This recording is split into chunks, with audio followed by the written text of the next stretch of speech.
Guys দেখো আমরা আবার পৌঁছে গেছি মন্দিরে, মায়াপুর মন্দিরে। এই যে আমার হাজব্যান্ড, ওই যে দাদা আর দিদি আর ওই আমার মেয়ের বান্ধবী।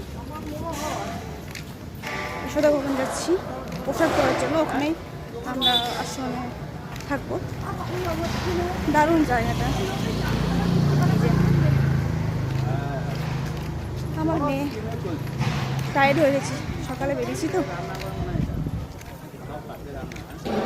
দেখো পরিবেশটা একবার, দারুণ জায়গাটা। আগেও এসেছি, 5 বছর আগে এসেছিলাম, তখন বাবা দাদা বৌদি সবাই এসেছিল। দেখো কি সুন্দর। প্রসাদ ভবনটা একটু দূরে আছে, যেখানে প্রসাদ পাওয়া যাবে।